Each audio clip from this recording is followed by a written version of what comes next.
ఆయన సెలవు లేకుండా నా మీద ఈగ వాలిద్దా? వాలమను దాని సంగతి తెలుస్తా. ఆయన సెలవు లేకుండా, ఆయన పర్మిషన్ ఇవ్వకుండా ఈగ వాలిద్దా? వాలమను. నా తల వెంట్రుకలన్నీ లెక్కించాడు నా తండ్రి.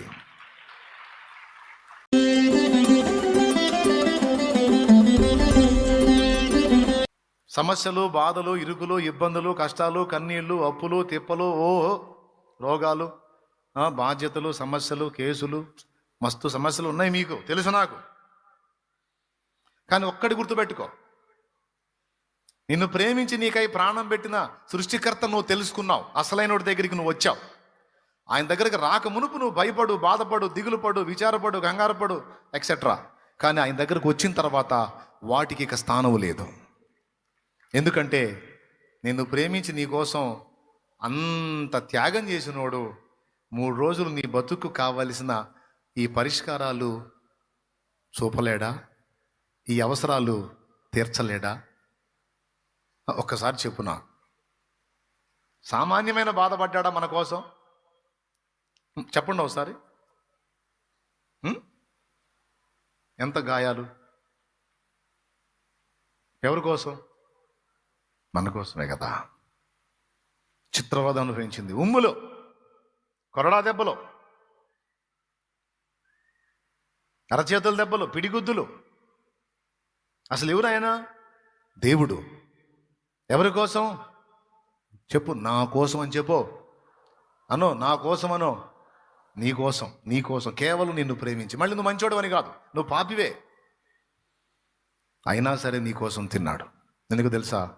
నేను ఇంత బాధపడ్డానని నా బిడ్డకు అర్థమైతే నా బిడ్డ మారుతాడు, ఆ చెడుతనం వదిలేస్తాడు, వాడు మంచి మనిషి అవుతాడు. మంచి మనిషి అయితే వాళ్ళ జీవితాలు వెలిగించబడతాయి. తెలియక తేడా పడుతున్నారు, తెలిస్తే మారుతారన్న ఆశతో చేశాడు. ఇంత చేసిన వాడు నీకు దూరం అవుతాడా? నేను వదిలిపెడతాడా? జానడు పొట్ట నీకు ఇచ్చినోడు దానికి అంత అన్నం పెట్టడు? చెప్పవయ్యా, మరి ఎందుకయ్యా కంగారు పడతావు? కదయ్యా, ఇంత దేహాన్ని ఇచ్చినోడు దేహపు సిగ్గు కప్పుకోనానా అన్నోడు వస్త్రం వీడు? ప్రాణం ఇచ్చినోడు వస్త్రం వీడా? నోరు తెరవండి, మీకు దండం పెడతాను. ప్రాణం ఇచ్చినోడు ఆహారం ఈడా? ప్రాణం ఇచ్చినోడు అప్పు తీర్చడా? ప్రాణం ఇచ్చినోడు జాబ్ ఇవ్వడా? ప్రాణం ఇచ్చినోడు బిడ్డనివ్వడా? ప్రాణం ఇచ్చినోడు స్వస్థత ఇవ్వడా? ప్రాణం ఇచ్చినోడు సమస్యకు పరిష్కారం ఇవ్వడా? నీ సమస్య ఎక్కువ, ప్రాణం ఎక్కువ. దాన్నే ఇచ్చేశాడే నీ కోసం.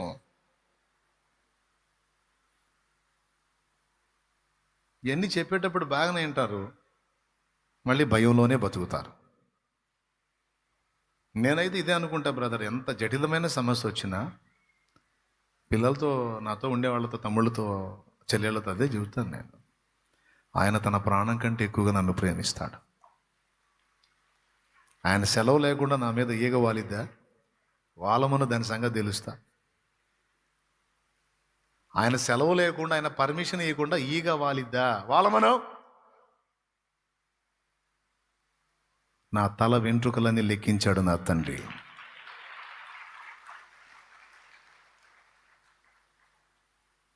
తగాదల్లో బాగా ముదిరినప్పుడు ఎదుటోడు ఏదన్నా అంటే నీ అంతు తేలుస్తాను అంటే, ఏందిరా నువ్వు చేసేదని తర్వాత ఏదో వాడతారు కదా. ఏందండి మనసులో అనుకోండి, ఎదురు ఏందిరా నువ్వు చేసేది, వద్దులే బయటికి అన్నది బాగుంటుందా అంటే, అంత తేలిక నీకు ఇదంటే, జుట్టు అంటే కదా. అంటే ఏదన్నా పోయినా కూడా అది వెంట్రుకతో, నాకు వెంట్రుకతో పనే అంటా కదా. అంటే ఏంటి? ఇది నీకు విలువ లేదు, చాలా తేలిక. కానీ నువ్వు విలువ లేనిదిగా, చాలా తేలికగా భావించిన దాన్ని కూడా ఆయన ఎంత సీరియస్గా తీసుకున్నాడంటే, అవి నీ తల మీద ఉన్న వెంట్రుకలన్నీ లెక్కింపబడి ఉన్నవి అన్నాడు. చిన్న మాట అది, మన శుక్రవారం చెప్పా, మళ్ళీ గుర్తు చేస్తున్నా. ఏమయ్యా పెద్దాయనా, చెప్పవే పెద్దాయనా, ప్రాణం పెట్టినోడు నిన్ను మర్చిపోతాడా? ప్రాణం పెట్టినోడు నీ విషయంలో జోక్యం చేసుకోకుండా ఉంటాడా? నువ్వు అసలు పట్టించుకోవాలా జుట్టుని గురించి, కానీ నీ తల వెంట్రుకలన్నీ లెక్కబెట్టి కూర్చున్నాను అన్నాడు ఆయన. ఎంత శ్రద్ధ ఆయనకి. రోజుకు 4 సార్లు దుబ్బుతావు, ఒకసారి కూడా లెక్కేసిన పాపాను పోలా.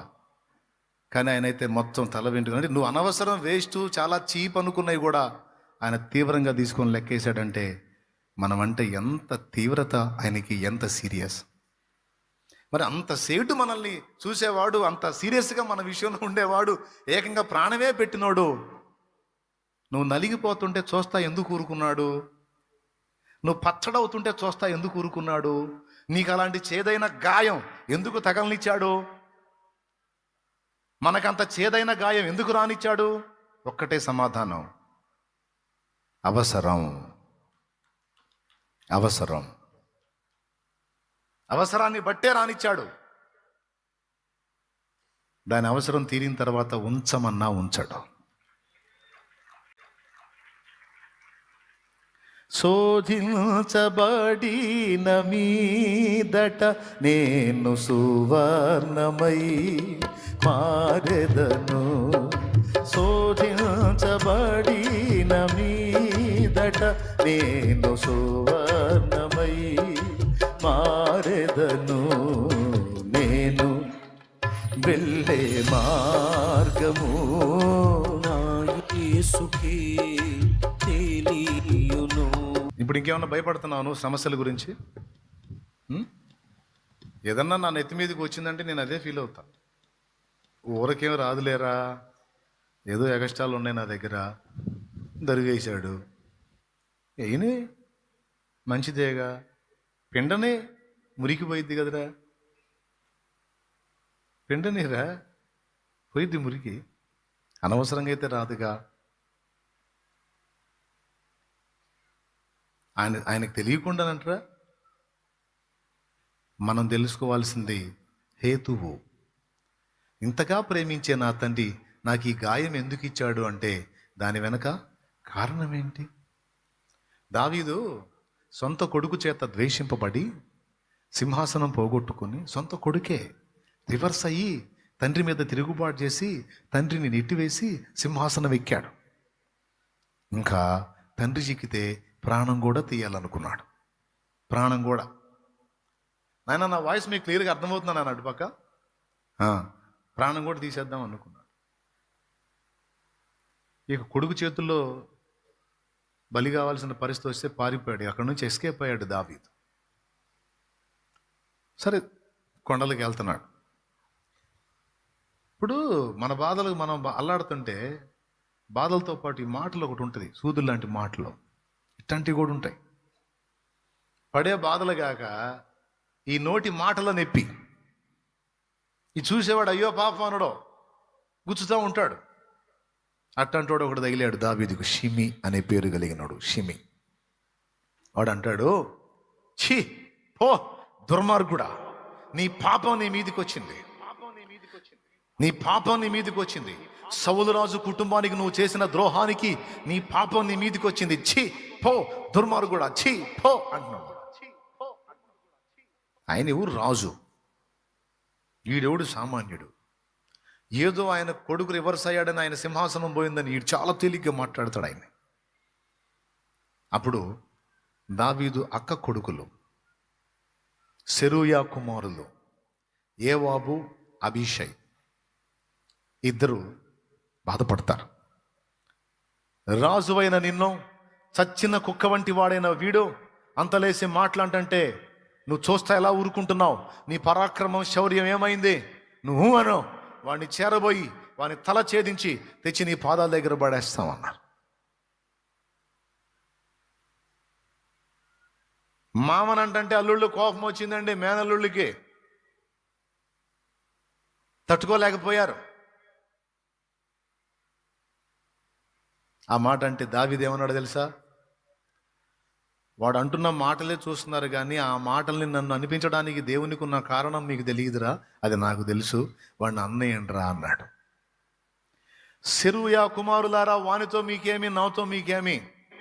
దావీదును శపింపమని యెహోవా వానికి సెలవియ్యని ఎడలా వాడు నన్ను శపించగలడా? కానీ ఈరోజు శపించి కూడా ప్రశాంతంగా ఉంటున్నాడంటే కారణం ఏంటో తెలుసా? ఆయన నన్ను అప్పగించాడు రా, ఆయన నన్ను అప్పగించాడు. అప్పగించినందున ఆయన తప్పుడోడు కాదురా, ఆయన న్యాయమే చేశాడు. ఎందుకంటే నేనే మంచోడిని కాదు. బాయ్ ఏమన్నాడు? నేనే మంచోడిని కాదు. ఆయన ఎప్పుడూ కరెక్టే, ఆయన ఎప్పుడూ కరెక్టే, ఆయన ఎప్పుడూ కరెక్టే. ఆయన తప్పేది ఉండదు. ఏదన్నా ఉంటే అది నాదే. కారణం మీకు తెలియలేరా? దావీదుకు సహాయం చేయుటకు దావీదు ఎవడు అన్నందుకు నాబాలుని తెల్లారేసరికి చంపేశాడు రా. ఎవడోడు దావీదు అన్నందుకు, ఎవడు వాడు అన్నందుకు చంపేశాడు రా. అలాంటోడు వీడు చీపో దుర్మార్గుడు అని రకరకాల మాటలు వేసి తిడుతుంటే వాడికి ఏమీ కాలేదంటే అవకాశం ఇచ్చాడు రా, అవకాశం ఇచ్చాడు. పర్వాలేదు. ఎందుకు అవకాశం ఇచ్చాడంటే నేనే మంచోడిని కాదు, అది దావీదు ఫీలింగ్. కారణం తెలుసుకున్నాడు, పశ్చాత్తాపడ్డాడు. కనీసం వాడు నన్ను తిడుతుంటే దాన్ని బట్టి ఆయనకి జాలి వచ్చిద్దేమో, తిట్టనియండ్రా, వాడిని ఆపకండ్రా అన్నాడు. అన్నట్టుగానే నిజంగా దేవుని కనికరం వచ్చింది. దావీదు మళ్ళీ సింహాసనం ఎక్కాడు. చీపో దుర్మార్గుడు అన్నోడు వచ్చి కాళ్ళు పట్టుకున్నాడు. చీ పో అన్నాడుగా. ఆడే మళ్ళీ పరిగెత్తుకుంటూ వచ్చి అయ్యా దావీదు మహారాజా అనుకుంటూ వచ్చి కాళ్ళు పట్టుకున్నాడు. జనాలు పొగడటం ఎంతసేపు, తిట్టడం ఎంతసేపు, తిట్టేవాడు మళ్ళీ పొగడటం ఎంతసేపు అండి? ఎంతసేపు? పోరా అంటాం ఎంతసేపు, సార్ అంటాం ఎంతసేపు. అదంతా ఆయన గుప్పెట్లో ఉంది. దేవుడు ఎప్పుడు కూడా తప్పు చేయడు. గుర్తుపెట్టుకుందాం ఈ మాట. దేవుడు ఎప్పుడు తప్పు చేయడు. తప్పు చేసేవాడు అసలు దేవుడే కాదు. తప్పు చెయ్యడు. ఒకవేళ ఆయన తప్పు చేశాడని నీకు అనిపిస్తే, తప్పులాగా అనిపిస్తున్న దానిలో కూడా నీకు అందని అనంత జ్ఞానం ఉంది. అంతే, అర్థం చేసుకోండి. కాబట్టి ఇప్పుడు ఇందు మూలంగా మీ 50 మందికి ఏమర్థమైంది? వచ్చిన అగసాట్లు ఎందుకు వచ్చినాయి? ఇందులో దేవుడు దోష, నీవు దోష? చేతులు ఎత్తండి, సంతోషపడతాను. నువ్వు ఎదుర్కొన్న పరిణామాలకి నువ్వు కారణమా, ఆయన కారణమా? ఎంతమంది యథార్థంగా చెబుతారు? నేను కూడా 2 చేతులు పెట్టి చెప్తాను, నేనే కారణం, నా దోషాలే కారణం, నాలో ఉన్న ఎగస్టాలే కారణం, నాలో ఉన్న లోపాలే కారణం. కాబట్టి నాకు దరువు అవసరం, ఉతుకుడు అవసరం, తోముడు అవసరం, రకరకాలుగా. కానీ అంతా కలిసి నా మేలుకేగా చేస్తాడు, నా బాగుకేగా చేస్తాడు. మరి నాలో ఆ లోపాలు ఉంటే అవి నన్ను నాశనాన్ని నడుపుతాయి. అందుకని చిన్న చిన్న సమస్యలను అనుమతించి ఆ లోపాలన్నిటిని తొలగించి నన్ను సరిచేసి నా భవిష్యత్తు బాగుండేటట్టు చేస్తాడు. కానీ అయ్యా, నేను నలిగిపోయినా, ఆ నలుగుడు నాకు నొప్పి కలిగించినా ఒక్క సంతోషం ఉంది ప్రభువా. అదేంటో తెలుసా? నీ చేతుల్లో నేను నలుగుతున్నాను. నన్ను నల్లగొట్టడానికైనా నీ చేతుల్లో తీసుకున్నావు చూడు. ఎంతమందికి ఉంది దేవా అదృష్టం. నన్ను నల్లగొట్టడానికైనా నీ చేతుల్లో తీసుకున్నావు చూడు. ఎంతమందికి ఉంది దేవా ఈ భాగ్యం. లోకంలో అందరినీ అట్లా పట్టించుకున్నావా? నన్ను పట్టించుకున్నావు. నన్ను పట్టించుకున్నావు అంటే, నా విషయంలో ఇంత కేర్గా ఉన్నావు అంటే నన్ను ఎక్కువ ప్రేమిస్తున్నావు. అందుకే నేను బాగుండాలని కోరుకుంటున్నావు. అందుకే నాలో లోపాలు ఒప్పుకోవట్లేదు, నువ్వు తట్టుకోలేకపోతున్నావు. అందుకే నన్ను కొడుతున్నావు, నలుగొడుతున్నావు. ప్రాబ్లం లేదు, అదే నాకు ఇష్టం. చెయ్యయ్యా. మంచి మనస్సాక్షి యొక్క లక్షణం అది నాన్న. తొందరపాటున దేవుణ్ణి తోలనాడి మాట్లాడటం, అపార్థం చేసుకోవటం, ప్రశ్నించటం, విమర్శించటం, వ్యతిరేకించటం, దూరం అయిపోవటం, సనగటం, గొనగటం, ఇది మంచి మనస్సాక్షి కాదు. ఏదైనా నాకు దేవుడు అనుమతించాడంటే దాని వెనక నా తప్పిదమో లేదా నా అహం, నాలో దిద్దుబాటు జరగాల్సింది ఏదో ఉంది. నా పాపమో నా లోపమో ఏదో ఉంది. అనవసరంగా నా తండ్రి ఈ పరిస్థితి నాకు అనుమతించడు. నా బంగారు తండ్రి నన్ను ఎంతో ప్రేమించి నాకై ప్రాణం పెట్టిన తండ్రి. నేనంటే పిచ్చి ఆయనకి. అలాంటి ప్రేమ కలిగిన నా తండ్రి నన్ను అప్పజెప్పాడంటే ఊరకు అప్పజెప్తాడా? ఏదో నచ్చలా నాలో అవి వదలగొట్టడానికి, నన్ను సరిచేయటానికి, నా మేలు కోరి నన్ను ఈ బాధల్లో నలుపుతున్నాడు. ఆయనకే స్తుతి కలుగును గాక. అను నాయన, అన్నాయన, అన్నాయన, అన్నాయన, ఆయనకే అనమ్మా, అనరా, అంతల్లి, ఆయనకే స్తుతి కలుగును గాక. ఆయనకే. నా తండ్రిని నేను విమర్శించను, నా తండ్రిని నేను నిందించను, నా తండ్రి ఏ పరిస్థితి నాకు అనుమతించను. అందులో సంపూర్ణ న్యాయం, సంపూర్ణ నా క్షేమం, పరిపూర్ణ ఆయన ప్రేమ ఇదే ఉంటుంది తప్ప వేరేది ఉండదు. కనుక నేను ఇక వాటిని గురించి కలత చెందను, వాటి గురించి నేను ఆలోచించను. నన్ను సరిచేయడానికి నాకు అనుమతించిన శ్రమలన్నీ నాలో నేను బ్యాలెన్స్ అయినప్పుడు ఆయనే తీసేస్తాడు. మూడుబారిన జీవితాన్ని మళ్ళా చిగురింపు చేస్తాడు. ఎండిపోయిన దాన్ని పచ్చగా వచ్చేటట్టు చేస్తాడు. ఎడారులను జీవజల నదులుగా మార్చగలుగుతాడు. నా దేవునికి సమస్తము సాధ్యమే. తిరిగి చూసుకుంటే నేను కోల్పోయింది ఏది ఉండదు. ఎదురైన ప్రతికూలతలన్నీ కూడా నాకు ఆశీర్వాదాలుగానే మారి ఉంటాయి. ఎందుకంటే ఆయన నిన్ను ప్రేమిస్తున్నాడు, ఆయన నన్ను ప్రేమిస్తున్నాడు. ఎంతగా అంటే చెప్పండి, ప్రాణం కంటే మిన్నగా. ఏమంటారు? కాబట్టి ఇప్పుడు ఏం చేయాలి? పెద్దోళ్ళు చిన్నోళ్ళు అందరూ ఏం చేయాలి? 4వ మెట్లో మంచి మనస్సాక్షితో ఆలోచించి దేవుని ముందు మోకరించి, తండ్రి, నా జీవితం వెనక, నా జన్మ వెనక, నా అనుభవాల వెనక నీకున్న ఉద్దేశం ఏంటి? నీకున్న ప్రణాళిక ఏంటి? నేను నీ కొరకు ఏం చేయాలని ఆశిస్తున్నావు సృష్టికర్త? స్టవ్ తెచ్చుకున్నానంటే వండుకోవటానికి, ఫ్యాన్ తెచ్చుకున్నానంటే గాలి కోసం, ఇల్లు కట్టుకున్నానంటే నివసించటం కోసం, వాహనం తెచ్చుకున్నానంటే ప్రయాణం చేయటం కోసం. మరి ఇంత ప్రకృతి నాకు ఇచ్చి నన్ను సృష్టించుకున్నావంటే ఖచ్చితంగా నా నుంచి ఏదో ఆశించే కదా నన్ను చేశావు. ఏం ఆశించావు తండ్రి అని అడగాలా లేదా నాయన? ఎంతమందికి మైండ్ పనిచేస్తుంది నాయన? ఎంతమందికి తెలుగు అర్థమవుతుంది నాయన?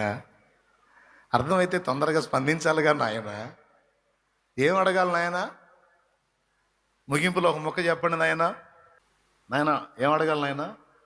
తండ్రి, నా సృష్టి వెనుక నీ కోరిక ఏమిటి? నా జన్మ వెనుక నీ ఉద్దేశం ఏమిటి? నా ఉనికికి అసలు కారణం ఏమిటి అని అడుగు. అంతేకాదు, నా జీవితంలో అదే నెరవేరాలి అని ప్రార్థించు.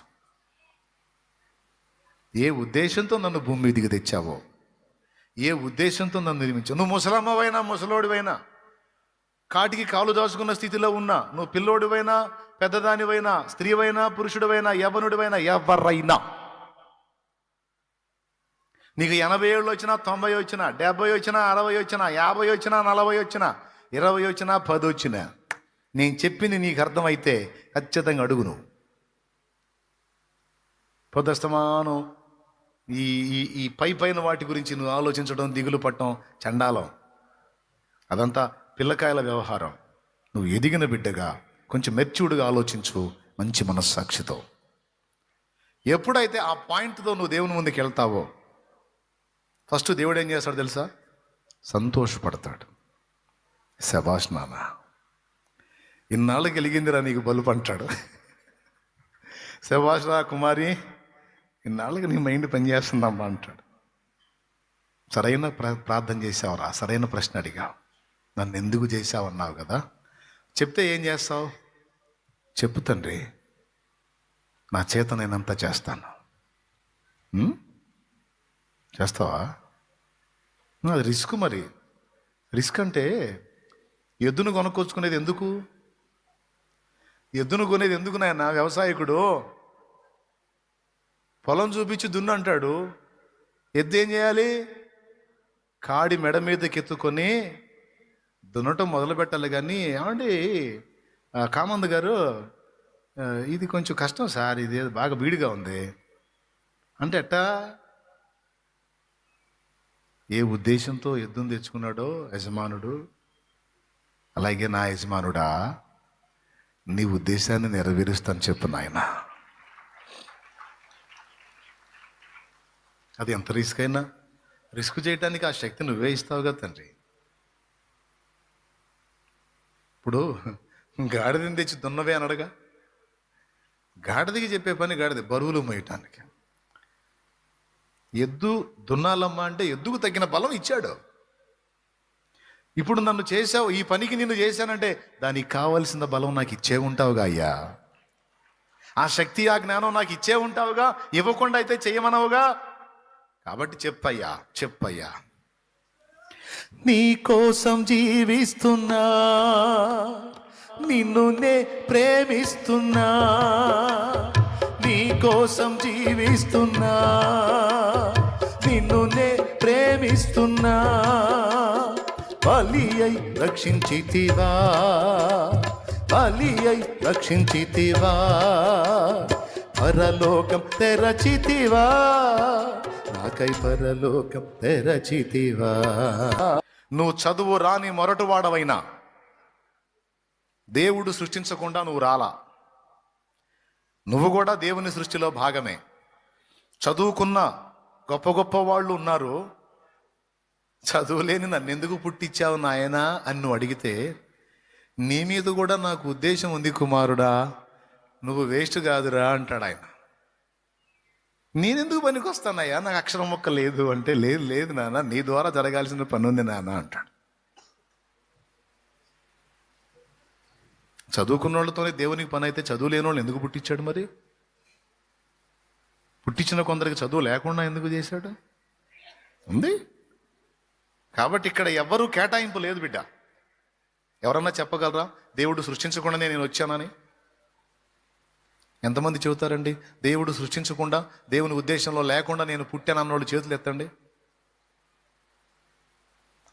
లేదన్నా నన్ను కూడా ఆయనే చేశాడు, ఆయన ఉద్దేశం ప్రకారమే నేను పుట్టాను అన్నోళ్ళు చేతులు ఎత్తండి. నాకు ఎంత సంతోషంగా ఉందంటే అందరికి అర్థమవుతుంది ఇప్పుడు నేను చెప్పింది. అసలు నాకు మామూలు లేదు, కొండ ఎక్కినట్టుంది, దూకినట్లేదులే, కొండ ఎక్కినట్టుంది.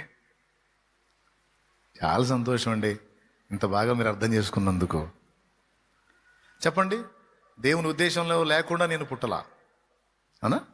రైట్. చదువుకున్న వాళ్ళ కోసమే ప్రాణం పెట్టాడు, చదువు లేని వాళ్ళ కోసం పెట్టలా, ముఖ్యంగా నా కోసం పెట్టలా ప్రాణం అని ఎవరన్నా అనగలరా? చదువుకున్నా చదువుకోకపోయినా మనందరం పాపులం. అసలు మన ఘోర పాపులమై ఉండగానే ప్రాణం పెట్టాడు.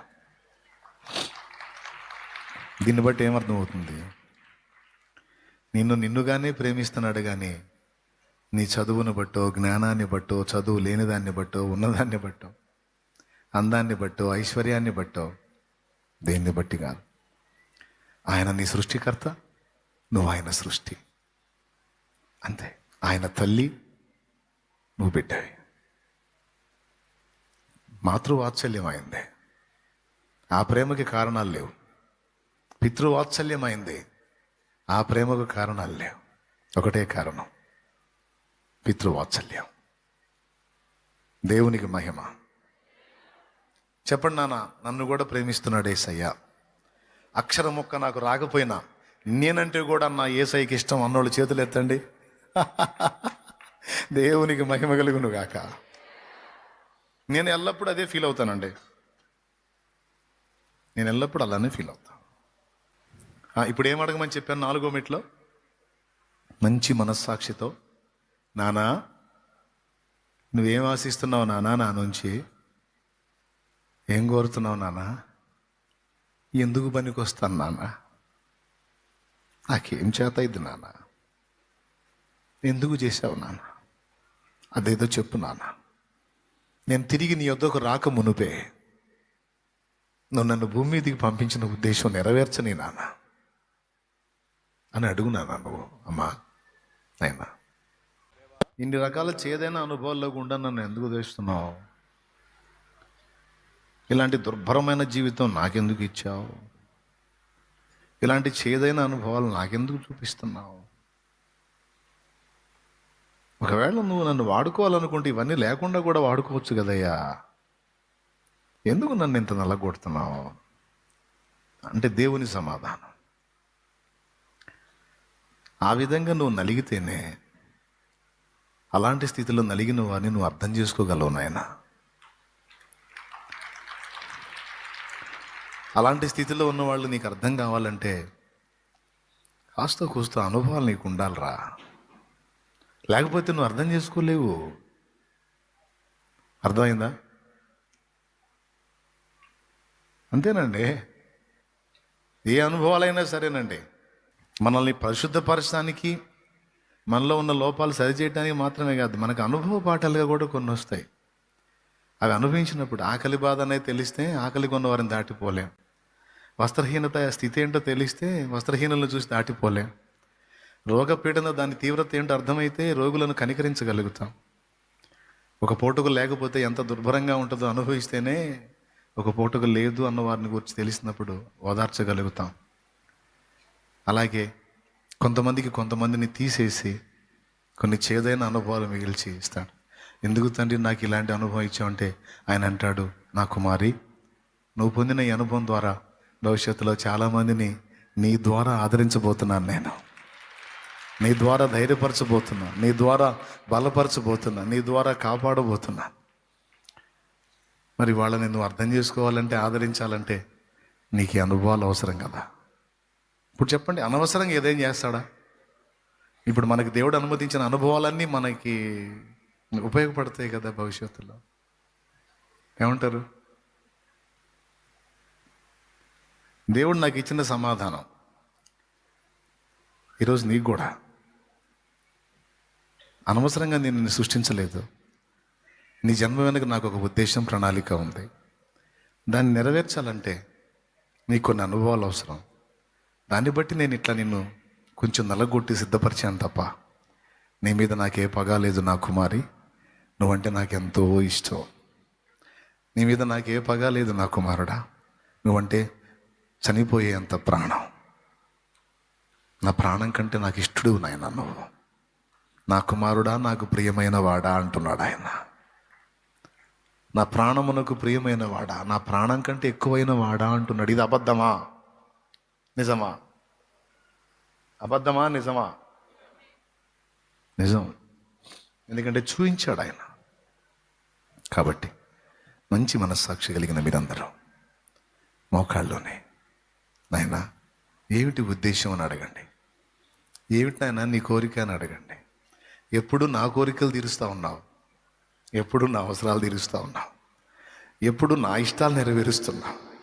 మరి నీ ఇష్టం ఏంటో చెప్పలేదేం తండ్రి అని అడుగుదామా?